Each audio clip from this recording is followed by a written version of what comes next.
April 18th, 1943. 0934 hours, 200 miles northwest of Guadalcanal, Solomon Islands. Captain Thomas Lanphier was leading 4 P-38 Lightnings at wave-top height, 50 feet above the ocean. Flying so low the propeller wash created white trails on the water. The mission was simple and impossible. Intercept Admiral Isoroku Yamamoto, commander of the Japanese Combined Fleet, architect of Pearl Harbor, flying from Rabaul to Bougainville to inspect forward bases. American codebreakers had intercepted his itinerary, exact departure time, exact route, exact arrival time. The information was perfect, almost too perfect. If this was a trap, Lanphier and his wingmen were flying straight into it.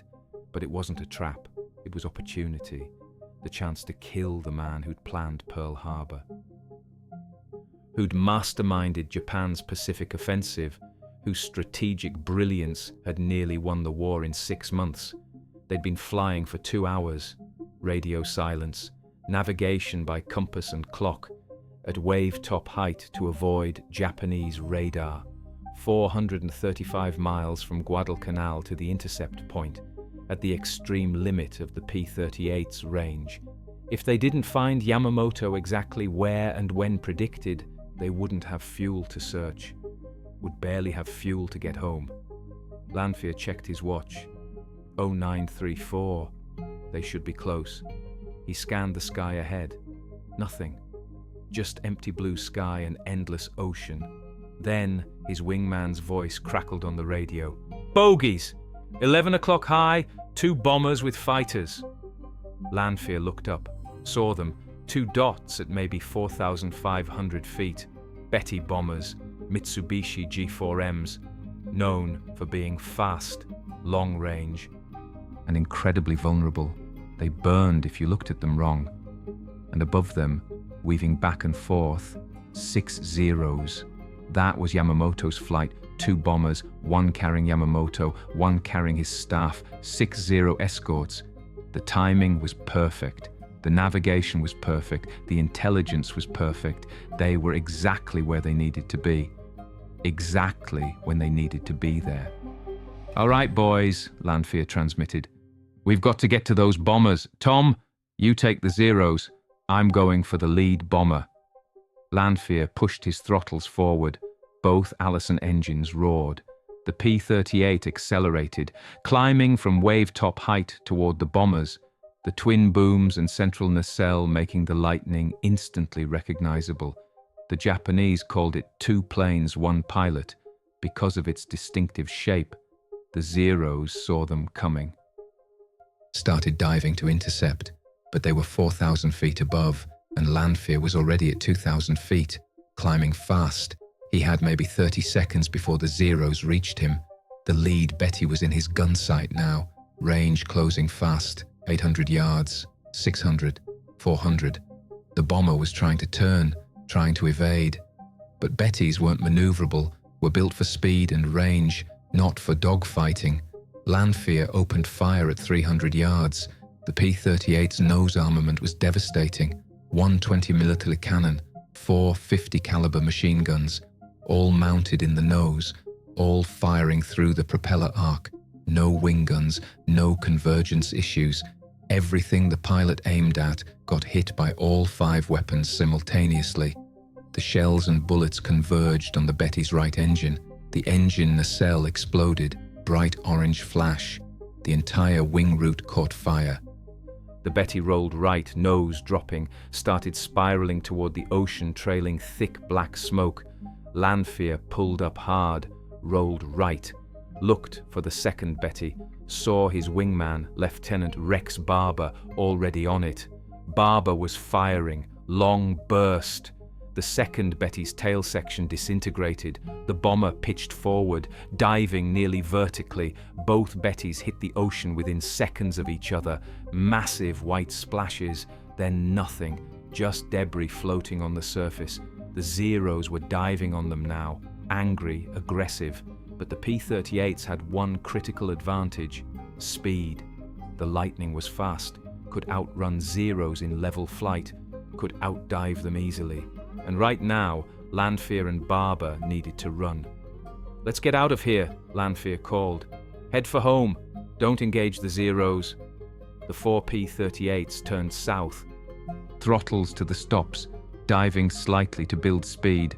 The Zeros chased, but couldn't keep up. At 300 miles per hour, the P-38s pulled away steadily. At 350, the Zeros were falling behind rapidly. The Japanese fighters couldn't sustain high-speed chase. The P-38s could maintain it indefinitely. Within minutes, the Zeros gave up, turned back toward Bougainville. The P-38s continued south, toward Guadalcanal, 435 miles to home, with fuel gauges showing near empty. But they'd make it. Barely. Lanphier faced the tactical reality that made the P-38 unique. The mission was impossible for any other American fighter. The range was too far, over 800 miles round trip. No single-engine fighter could do it, not the Wildcat, not even the long-range variants. The P-38 could make it, because it had 2 engines. Because it was designed for exactly this kind of mission. The mathematics were absolute. Fuel capacity versus fuel consumption versus distance. The P-38 carried 410 gallons internal fuel, plus 2 165-gallon drop tanks. Total 740 gallons. At cruise power, the twin Allisons burned about 70 gallons per hour. That gave roughly 10 hours endurance, but high-speed combat burned fuel much faster, and they'd been at high power climbing to intercept, at maximum power during the attack, at high power running from the Zeros. By the time they landed at Guadalcanal, Lanphier's fuel gauges were reading empty, actually below empty. The engines were running on fumes. Another 5 minutes and they would have flamed out, would have ditched in the ocean, would have been lost, but they'd made it, had accomplished what no other fighter could have done. Had intercepted Yamamoto 435 miles from base, had shot him down, and had returned. The P-38's range, its 2 engines, its fuel capacity, its efficiency, had made the impossible possible. Traditional fighter doctrine emphasized dogfighting capability, maneuverability, climb rate. These were critical for air superiority, but the Pacific War required something else, required range, the ability to escort bombers hundreds of miles, the ability to intercept enemy aircraft far from base, the ability to operate over vast empty ocean where mechanical failure meant death. The P-38 provided that capability. Its twin engines meant if one failed, you could fly home on the other. Its long range meant you could go places no other fighter could reach. Its heavy armament meant when you got there, you had devastating firepower. Lanphier made his decision during the long flight home. He would report the mission successful, would confirm both bombers destroyed, would not speculate about which bomber carried Yamamoto. Intelligence would have to determine that. From Japanese radio intercepts, from reports of Yamamoto's death or survival. Think about that calculation. April 1943, flying the longest fighter intercept mission of the war so far, against the most important target, using aircraft specifically designed for exactly this kind of mission. The range, the speed, the firepower, all combining to make the impossible routine. What Lanphier couldn't have known, Japanese would confirm Yamamoto's death within hours, would announce he'd been killed in combat, would acknowledge that American forces had somehow intercepted his flight. The shock to Japanese morale would be catastrophic. Yamamoto was irreplaceable, was the one admiral who understood American industrial capacity, who'd warned that Japan couldn't win a long war. His death removed the only voice urging caution. Unknown to Lanphier at that moment, the P-38 would ultimately destroy more Japanese aircraft than any other American fighter, would produce more aces than any other type, would prove itself in every theater, Europe, Mediterranean, Pacific, because its combination of range, speed, firepower, and twin-engine reliability was unmatched. He had no way of knowing that P-38 would become known by multiple nicknames. Fork-tailed Devil by Germans. 2 planes, 1 pilot by Japanese. The sweetest flying plane in the sky by American pilots who loved its handling. Lanphier couldn't have known that 20 years later, historians would still debate who shot down Yamamoto, whether it was his burst that hit the first Betty or Barber's that hit the second, whether Yamamoto was in the first bomber or second. The controversy would never be fully resolved, but it didn't matter. The mission succeeded. The P-38 made it possible, and Yamamoto was dead. He had no way of knowing that post-war analysis would conclude the P-38 was potentially most versatile American fighter of the war. Could fight at altitude, could fight at low altitude, could escort bombers, could intercept, could ground attack, could fly photo reconnaissance.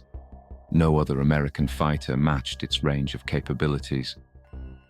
The mathematics of reach and lethality were being written in fuel consumption rates and ammunition load and twin-engine redundancy, proving that fighter design optimized for range and versatility allows missions impossible for aircraft optimized solely for dogfighting performance.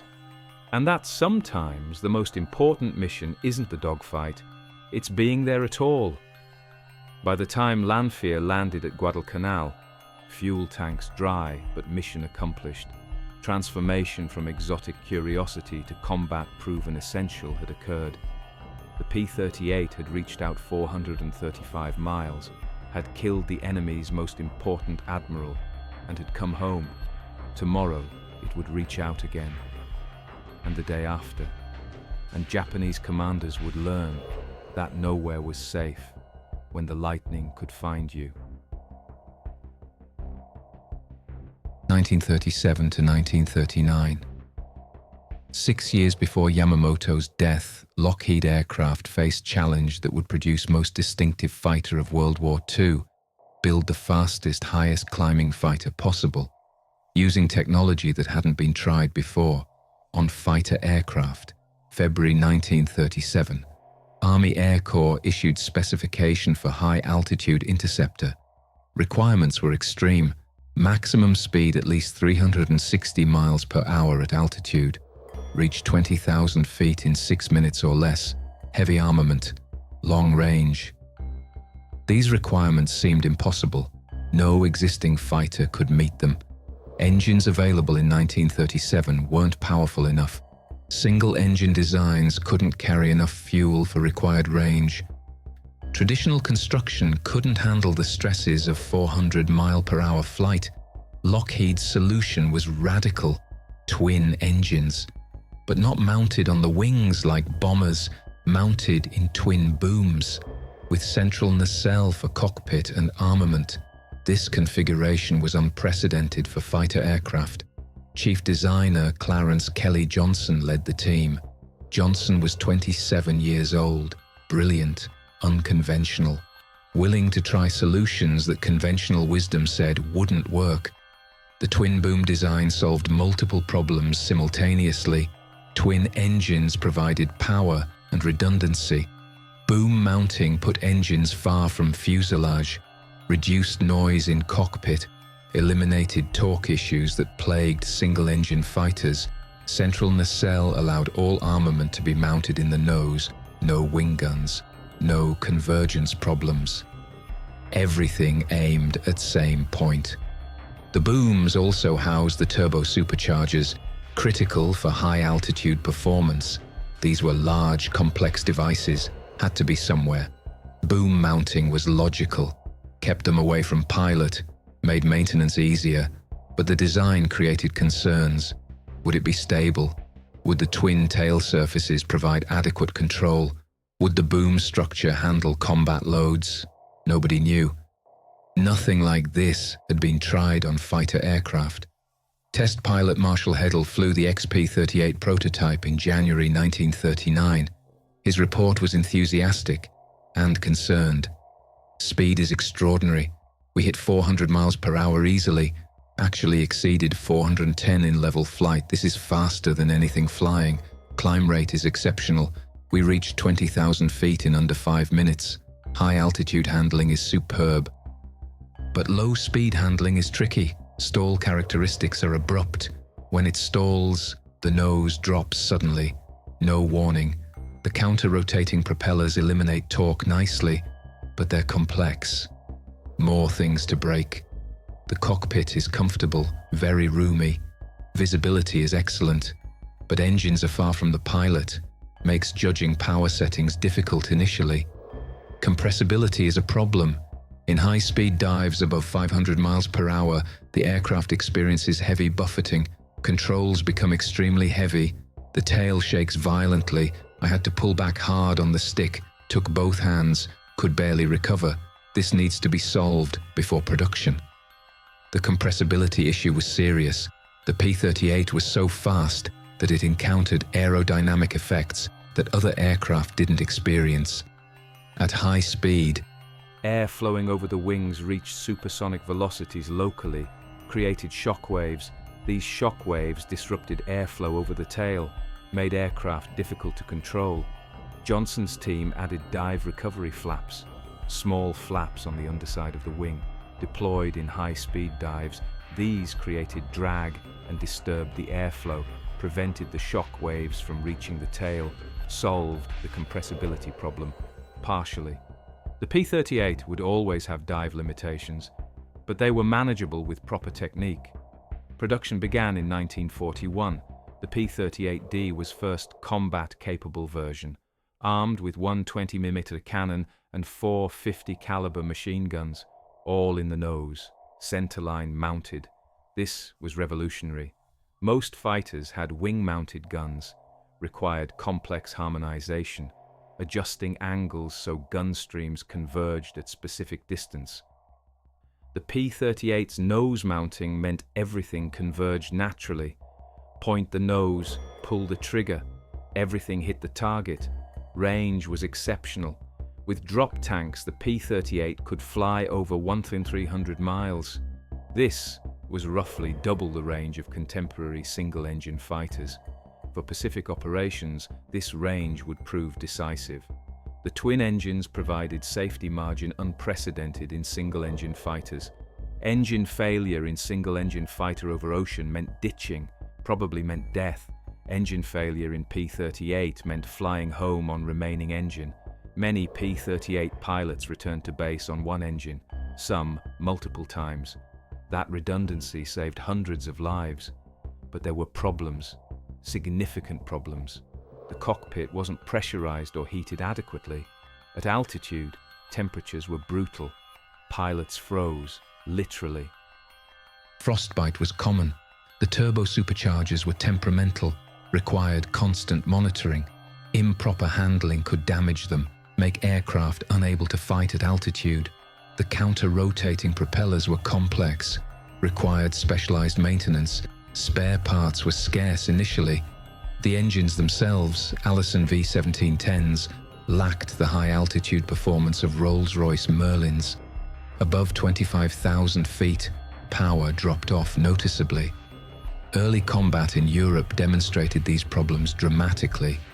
P-38s fighting at 25,000 to 30,000 feet over Germany encountered German fighters with superior high-altitude performance. The cold was debilitating.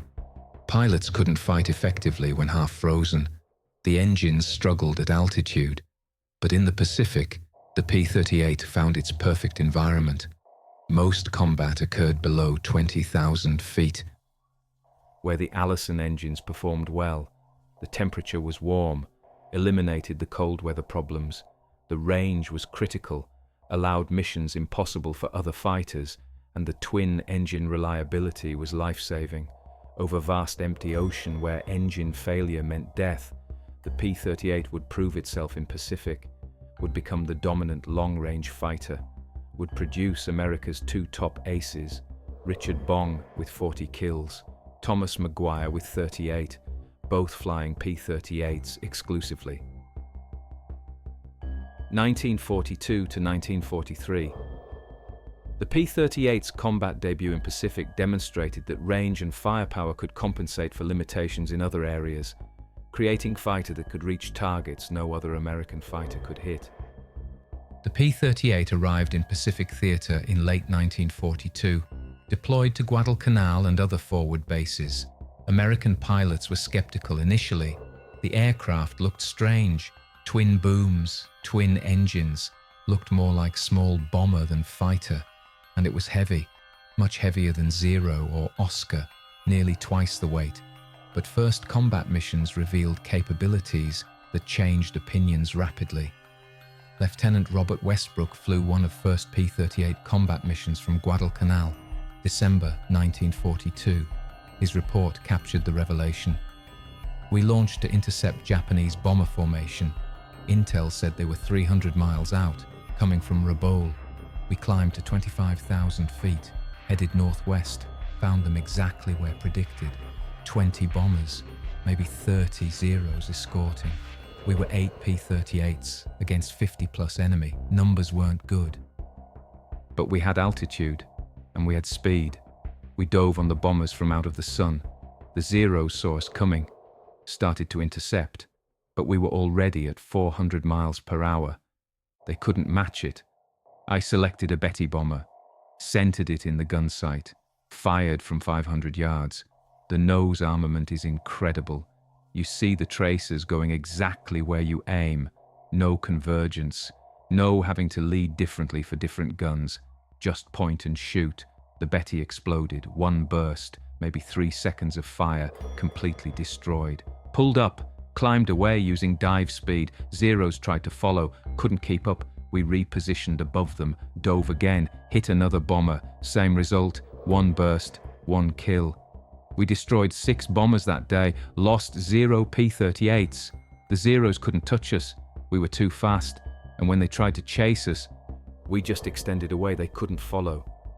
The report reached other squadrons. Word spread quickly. The P-38 could do things no other fighter could do, could outrun Japanese fighters, could hit from altitude, could reach targets far from base, and could bring pilots home even with battle damage. The twin-engine reliability proved itself repeatedly.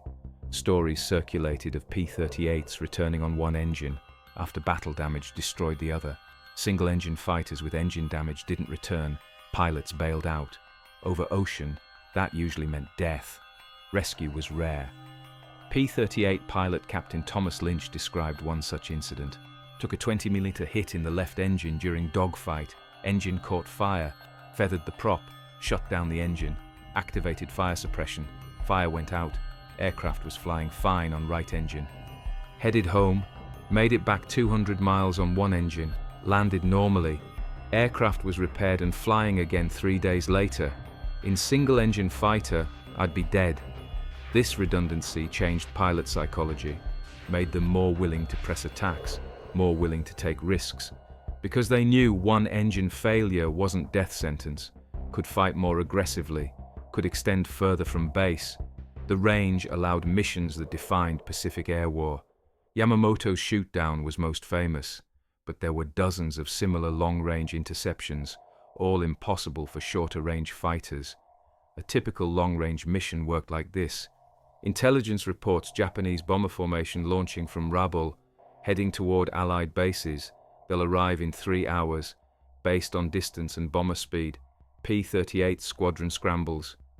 Equipped with drop tanks, they fly toward Rabaul, not to Rabaul itself, too heavily defended, but toward the route Japanese bombers will take. They position themselves along likely path, at altitude, waiting. Japanese bombers appear, right where predicted, right when predicted. P-38s have altitude advantage, have surprise, have speed advantage, dive on bombers, one pass, devastating firepower, multiple bombers destroyed, then climb away. Zeros can't catch them. P-38s are too fast, head home, 400 or 500 miles, on remaining fuel, with enough reserve for landing, mission accomplished, bombers destroyed. Before they reached Allied bases, before they could drop bombs, 0 friendly casualties. This pattern repeated constantly. The P-38's range meant it could intercept raids far from base, could destroy them before they reached targets, could protect Allied positions without having to defend them directly. The offense became the defense. Japanese commanders faced impossible problem. Their bombers had long range, could reach Allied targets from Rabaul, but P-38s could intercept them anywhere along the route, could hit them when they were most vulnerable, far from home, far from fighter cover that could stay with them. The Japanese had no equivalent aircraft. Zero had good range, but couldn't match P-38's speed, couldn't protect bombers from diving attacks. Oscar was faster than Zero, but still couldn't match P-38 at high speed and had shorter range, couldn't escort bombers far enough. Twin-engine fighters like the Ki-45 or J-1N were too slow, too unmaneuverable, made easy targets for P-38s. Japan had no fighter combining long range, high speed, and heavy firepower in single package. This asymmetry created strategic advantage. Americans could strike Japanese bases. With bombers escorted by P-38s, Japanese couldn't intercept effectively, but Japanese couldn't strike American bases. Because P-38s intercepted them first, the range gap was decisive. The nose-mounted armament proved devastatingly effective, especially against bombers. The convergence problem had plagued American fighters since war began. Wing-mounted guns required harmonization, setting angles so bullet streams crossed at specific distance, usually 250 or 300 yards. At that range, all guns hit same target. But if enemy was closer or farther, guns weren't converged, hit different spots, reduced effectiveness. P-38's nose mounting eliminated this completely. All 5 weapons, 1 cannon, 4 machine guns pointed exactly where the nose pointed, at any range, at 100 yards or 600 yards, didn't matter. Everything hit the same target. This made gunnery much simpler, much more effective. Additionally, the 20mm cannon was far more destructive than 50 caliber machine guns. Single cannon hit could destroy aircraft, could blow off tail, could detonate fuel tanks, could knock out engines. Machine guns required multiple hits. Cannon hits were devastating immediately. Against bombers, this firepower was catastrophic. Most fighters needed sustained bursts, 10 or 15 seconds of fire, to destroy bomber. P-38 needed 3 seconds, 1 short burst. Cannon and machine guns together created wall of destruction. Bomber didn't catch fire slowly, exploded, disintegrated. Pilot after action reports consistently noted this. 1 burst, 1 kill. It became almost routine. Approach bomber, get in range, fire 3-second burst, pull away, look for next target. Previous target was already falling. The psychological effect on Japanese bomber crews was severe. They knew that if P-38 got in firing position, they were dead. Not damaged, dead. 1 burst meant destruction. This knowledge affected morale, made bomber crews reluctant, made them break formation when P-38s appeared, jettison bombs early, turn for home. The effectiveness wasn't just the weapons, was the platform. The P-38 was stable, very stable, longitudinally and laterally, made excellent gun platform. Pilot could aim precisely, hold aim steady during firing. Controls were responsive, but not twitchy, could make small corrections, keep targets centered. Compared to Zero, extremely maneuverable but not stable, moved around a lot, made aiming difficult, required significant pilot skill to hit consistently. P-38 was opposite, made average pilot into good marksman, made good pilot into excellent marksman. The combination of range, speed, stability, and firepower created dominant bomber killer. Japanese bomber formations increasingly avoided routes where P-38s operated, changed schedules, flew at night, anything to avoid daytime interception by lightnings. But the P-38 found them anyway, through intelligence, through radar, through pure persistence. The lightning's reach was too great, its firepower too devastating, its performance too superior.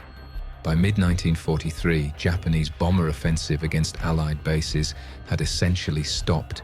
The losses were unsustainable. Every raid lost multiple bombers.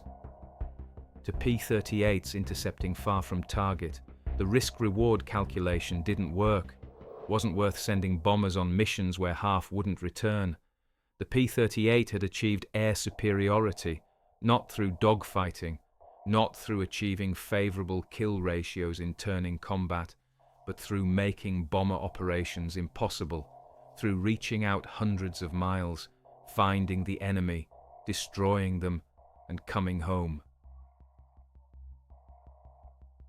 The P-38's success resulted from design philosophy prioritizing speed, range, and firepower over maneuverability, creating aircraft optimized for specific mission set rather than general air combat excellence. The twin-boom configuration was defining characteristic, unconventional, but logical when requirements were understood. Twin engines required two nacelles. Putting them in booms solved multiple problems. Propellers were far from fuselage, eliminated torque, reduced noise, created space for turbo superchargers, allowed clean central nacelle for cockpit and armament. The booms also housed landing gear, retracted into the booms. This created wide track, stable on ground, reduced landing accidents, and freed up fuselage space for fuel and equipment. The central nacelle was sleek, streamlined, small cross-section, created minimal drag. All armament was in nose, concentrated, heavy, 120mm Hispano cannon, 4 50 caliber Browning machine guns, total of 500 pounds of armament, plus 500 rounds of ammunition for machine guns, 150 rounds for cannon, enough for extended combat. The cockpit was spacious, almost luxurious compared to single-engine fighters. Pilots sat high, excellent visibility in all directions. The canopy was large, heavily framed but good field of view. Instruments were well laid out. Controls were logical. Everything felt substantial, solid. The engines were Allison V1710s, liquid-cooled inline 12-cylinder, each producing about 1,150 horsepower initially. Later versions produced 1,425 horsepower, counter-rotating.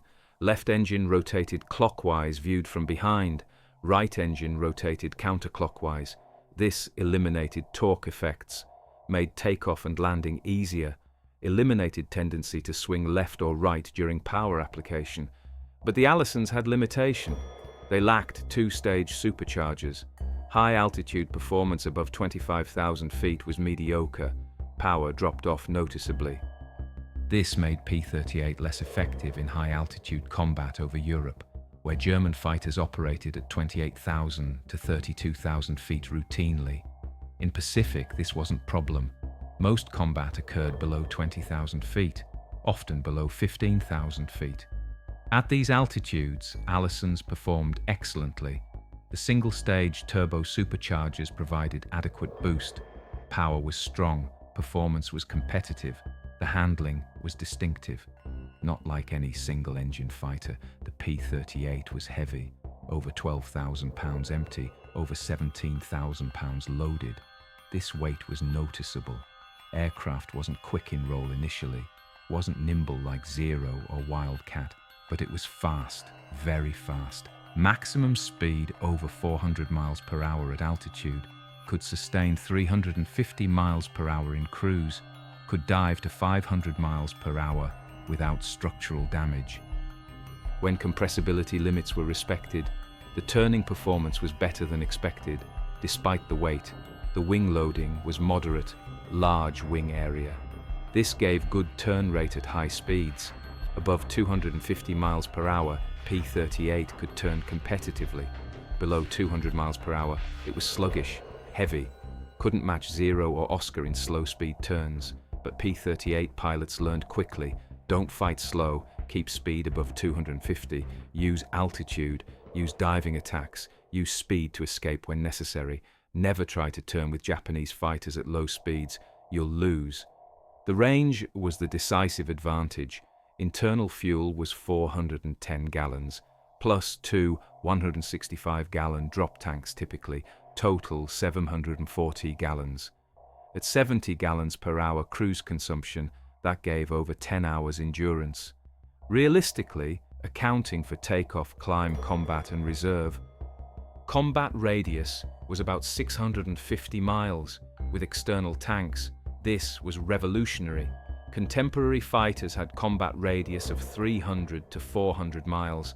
The P-38 could fly half again as far, could reach targets that were completely safe from other fighters, could escort bombers to targets deep in enemy territory, could intercept enemy aircraft hundreds of miles from base. The comparison to Japanese fighters revealed mutual advantages and disadvantages depending on combat conditions.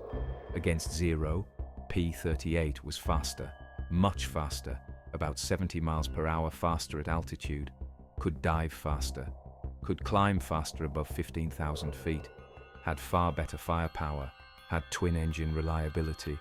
But Zero could turn tighter, could fight better at low speeds, could outmaneuver P-38 below 250 miles per hour. Against Oscar, similar, P-38 was faster, better firepower.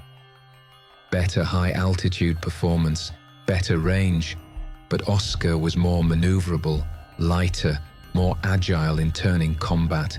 The key was tactics. P-38 pilots who tried to dogfight Japanese fighters died quickly. The Japanese were too good at slow-speed maneuvering, too experienced at turning combat. P-38 couldn't win that fight, but P-38 pilots who used speed and altitude dominated. Dove from above, hit with heavy firepower, climbed away using superior power, never got slow, never entered turning combat. They won consistently, killed Japanese aircraft in large numbers, returned safely. The P-38 required discipline, required following doctrine, required resisting temptation to chase that Zero you were chasing into the turn, required trusting your speed and your wingman, required patience. For pilots who mastered this discipline, the P-38 was devastating. For pilots who didn't, it was death trap. The aircraft didn't forgive mistakes, didn't allow bad decisions. You fought the P-38's way, or you died. August 1943. The P-38 produced more American aces than any other aircraft because its combination of range, firepower, and speed allowed pilots to find combat repeatedly and survive long enough to achieve multiple victories. Richard "Dick" Bong joined 9th Fighter Squadron in September 1942, fresh from training, 22 years old, quiet, unassuming, excellent pilot. He'd wash out as fighter pilot, his instructors said, too cautious, too methodical, not aggressive enough. They were catastrophically wrong. Bong's first kill came in December 1942, near Buna, New Guinea. A Zero attempting to intercept American bombers. Bong dove from 22,000 feet, caught the Zero climbing, fired one burst from 300 yards. The Zero exploded, Bong climbed away. The entire engagement lasted maybe 15 seconds. His wingman came on the radio. "Nice shot, Dick, textbook." That was Bong's style. Textbook, by the manual. Never fancy, never risky, just efficient, effective, deadly. By August 1943, Bong had 21 kills, making him leading American ace at the time. His technique was consistent: altitude advantage, dive attack, one burst, climb away, never pursue if enemy evaded, never get slow, never get separated from wingman. He flew P-38 exclusively, loved the aircraft, trusted its twin engines completely. Multiple times he returned on one engine after battle damage. The redundancy saved his life repeatedly. "The P-38 brings you home," Bong said in interview. "You can push it hard, take risks you couldn't take in single-engine fighter, because if one engine gets hit, you fly home on the other. That confidence lets you be more aggressive, press attacks closer, stay in combat longer."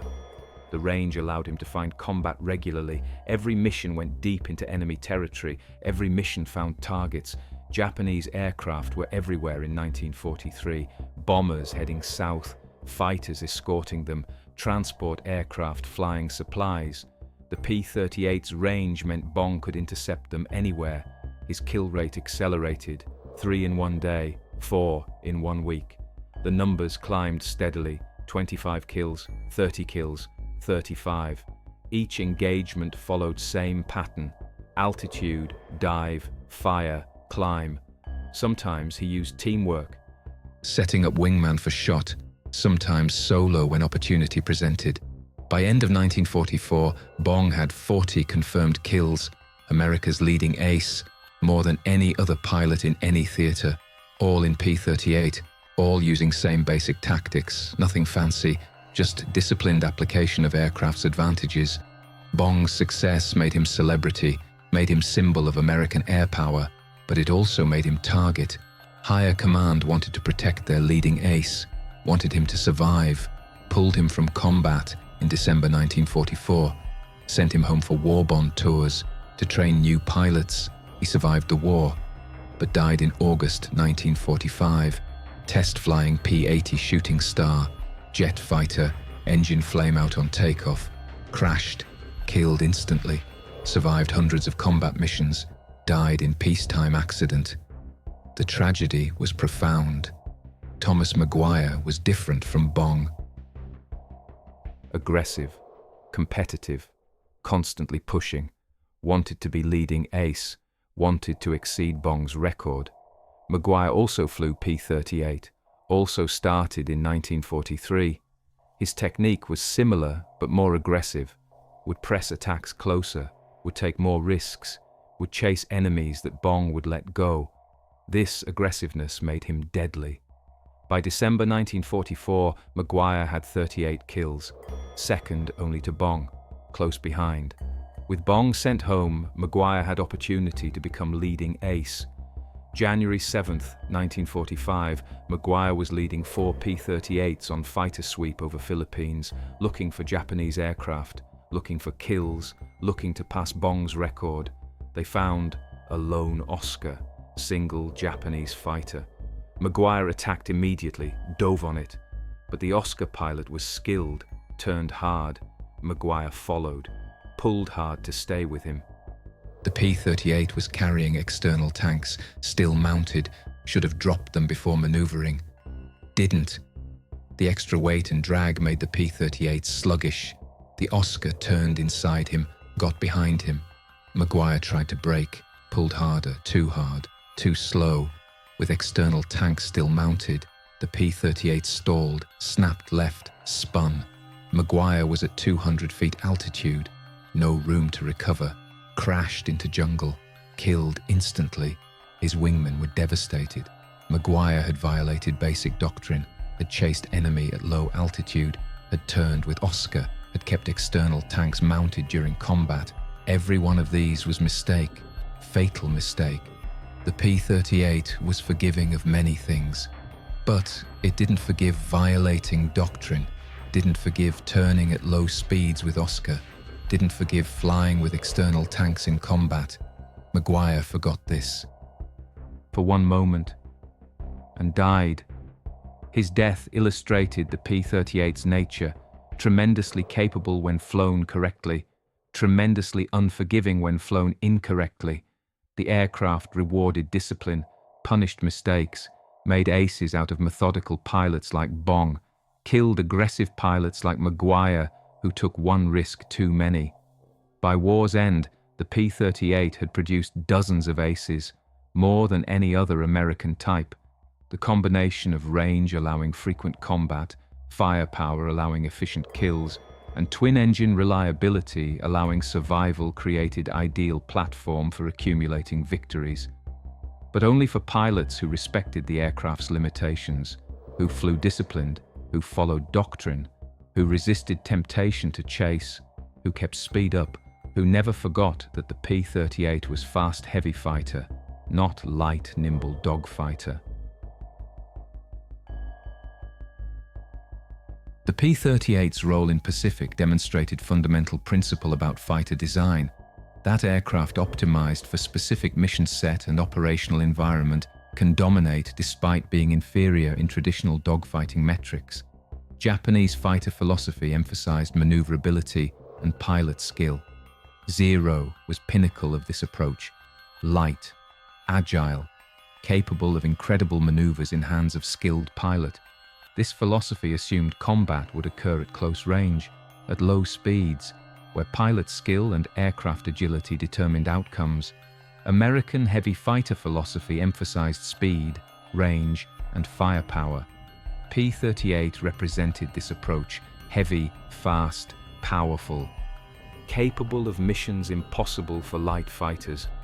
This philosophy assumed Pacific combat would occur over vast distances, would require reaching far-flung targets, would reward aircraft that could get there, hit hard, and come home.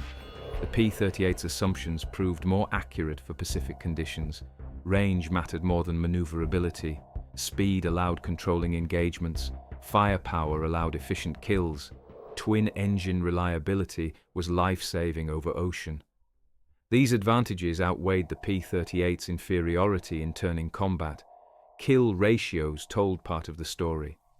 In Pacific theater, the P-38 achieved roughly 5-to-1 kill ratio overall, not as impressive as Hellcat's 19-to-1 or Corsair's 11-to-1. But the P-38 faced different opponents in different conditions, flew different missions. The ratio understated its strategic impact. More revealing was mission capability. P-38 could fly missions no other American fighter could fly. Yamamoto interception, 435 miles each way. Impossible for Wildcat, impossible for anything else in theater at the time. P-38 made it routine. Long-range bomber escort, 600 miles to target, 600 miles back. Fighting at destination, fighting on return. Only P-38 could do this initially, later joined by Corsair and late-model Mustangs. But in 1943, only the Lightning. The strategic calculations revealed different priorities. Japanese needed to defend territory, needed fighters with good range to reach targets, but primary mission was defending against American attacks. This favored dogfighting capability, maneuverability, climb rate. Americans needed to project power forward, needed to reach Japanese bases, needed to escort bombers deep into enemy territory, needed to intercept enemy aircraft far from Allied bases. This favored range, speed, firepower. The P-38 matched these needs perfectly. The cost was vulnerability in traditional dogfighting. Against experienced Zero pilots at low altitudes, P-38 was at disadvantage. But this vulnerability was manageable through tactics, through discipline, through staying fast and high. The benefit was capability no other fighter provided: reach, lethality at range, twin-engine reliability. These created strategic advantage that tactical dogfighting disadvantage couldn't overcome. Post-war, participants acknowledged P-38's unique role. Japanese ace Saburo Sakai, who'd survived combat against every American fighter type, noted, "The P-38 was dangerous in different way from Hellcat or Corsair. Hellcat and Corsair would fight you directly, would dogfight if you forced them. You might win, you might lose, but it was combat. The P-38 wouldn't fight unless conditions were perfect, would stay high, stay fast, would hit you when you couldn't respond, then disappear. You couldn't catch it, couldn't force it into combat. It would appear, kill someone, vanish. Very frustrating, very effective, and the range. We never felt safe. Even 300 miles from American bases, the P-38 would find you." American squadron commanders noted different advantages. "The P-38 allowed offensive operations impossible otherwise," said one commander. "We could escort bombers to Rabaul, could intercept enemy raids before they reached us, could project power forward instead of always defending. The twin engines meant pilots came home." Even with battle damage that would kill them in single-engine fighter, that confidence, that reliability, that made all the difference. The P-38 would serve throughout the war, would fight in every theater. But Pacific was its natural environment, where its strengths, range, speed, firepower, reliability, mattered most, where its weaknesses, sluggish at low speeds, heavy, complex, mattered least. By war's end, P-38 had destroyed more Japanese aircraft than any other American type. About 1,800 confirmed kills, had produced 2 highest-scoring American aces, had flown some of most important missions, had proven that unconventional design pursuing specific mission requirements could succeed spectacularly when employed correctly. The P-38's Pacific success revealed fundamental truths about fighter aircraft design, about mission-specific optimization versus general-purpose capability, about how range and firepower can compensate for maneuverability disadvantages, and about the value of redundancy and reliability in hostile operational environments. First lesson: aircraft designed for specific mission and operational environment can dominate despite being inferior by traditional fighter metrics when design matches actual requirements. The P-38 wasn't best dogfighter, wasn't most maneuverable, wasn't simplest, but it was optimized for Pacific missions, long-range interception, bomber escort, deep penetration strikes. These missions required range above all, required reliability over ocean, required firepower for efficient kills. The P-38 provided these perfectly. Traditional fighter evaluation emphasized dogfighting, turn rate, climb rate. These were important, but secondary for Pacific operations where reaching targets and coming home mattered most. P-38's optimization for actual missions made it more valuable than theoretically superior dogfighters that couldn't reach the target. Modern forces should design systems matching actual operational requirements rather than pursuing abstract excellence. The system succeeding at required missions is superior to the system excelling at unnecessary capabilities while failing at critical ones. Second lesson: twin-engine redundancy provides decisive advantage in hostile environments where single-point failure means total loss and when operations occur beyond rescue range. The P-38's twin engines saved hundreds of pilots. Engine failure in single-engine fighter over Pacific meant ditching at sea, meant likely death. Engine failure in P-38 meant flying home on remaining engine. This redundancy changed pilot psychology, allowed more aggressive operations, allowed pressing deeper into enemy territory, allowed taking risks that would be suicidal in single-engine aircraft. Modern aircraft operate in environments where redundancy provides similar advantages over water, over hostile territory, in adverse conditions. Twin-engine designs cost more, are more complex, but provide survivability that justifies additional cost and complexity when consequences of single-engine failure are catastrophic. Third lesson: concentrated nose-mounted armament eliminates convergence problems and provides superior accuracy compared to wing-mounted guns when aircraft design allows this configuration. The P-38's nose armament revolutionized fighter gunnery. All weapons firing through propeller arc, no wing guns, no convergence issues. Point the nose, everything hits the target, at any range. This made average pilots good marksmen, made good pilots excellent. Wing-mounted guns required convergence, setting angles to intersect at specific distance. At that range, effectiveness was maximum. Closer or farther, effectiveness decreased dramatically.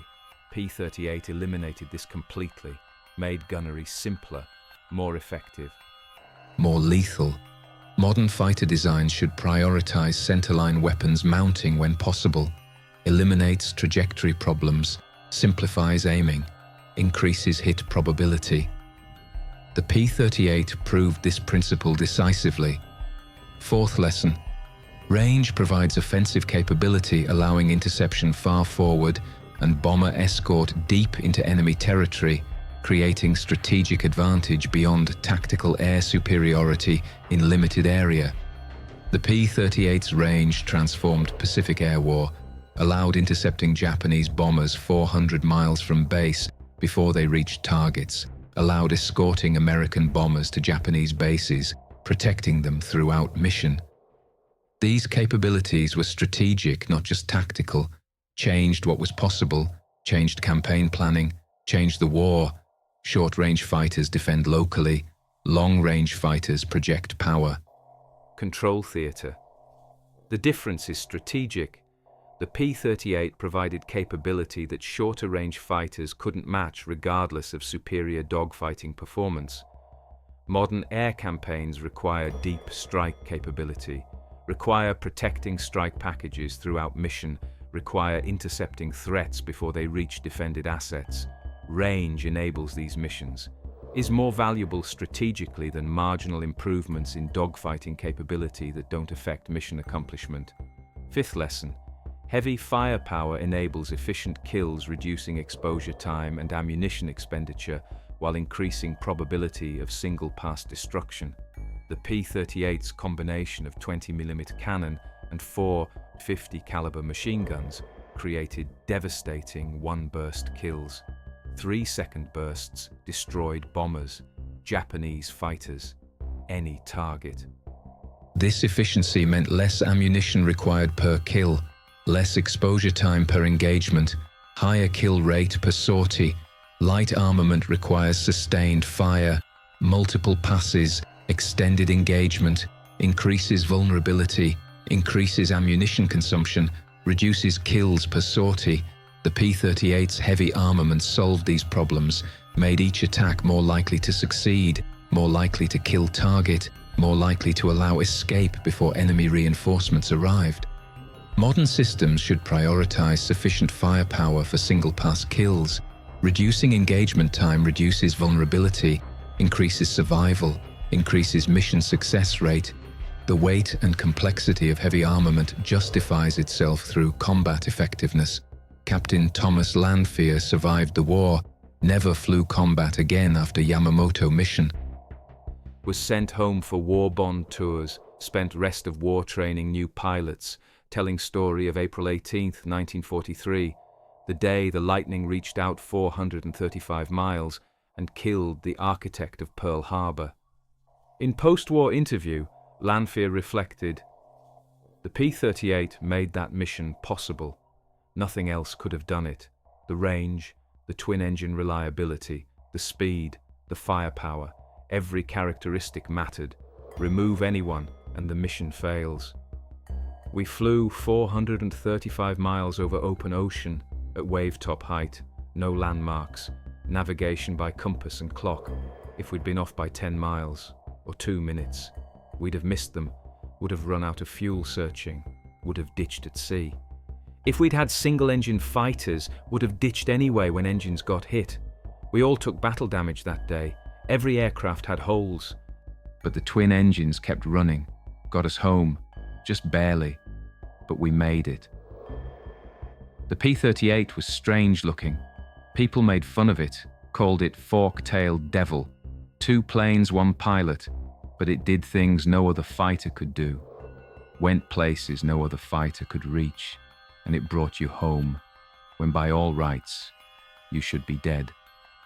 That mission, that aircraft, that was what won the Pacific War, not the dogfighting, not the kill ratios, the reach, the capability to hit the enemy anywhere, anytime, and make it home. The P-38 gave us that, and nothing else could.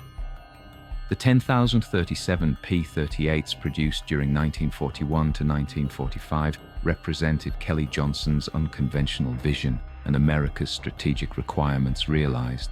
Aircraft that began as radical experiment became essential weapon.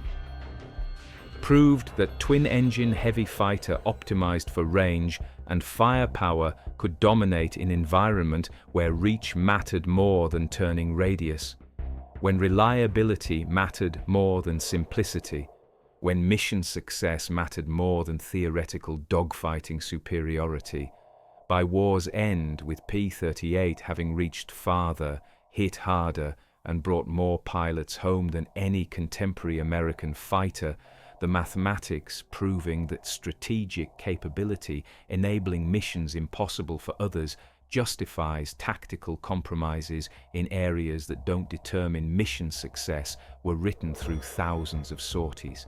from Aleutians to New Guinea, from Philippines to Solomons, proving that sometimes the strangest looking aircraft with the most unconventional design becomes exactly what's needed when need is understood correctly. And design matches need precisely.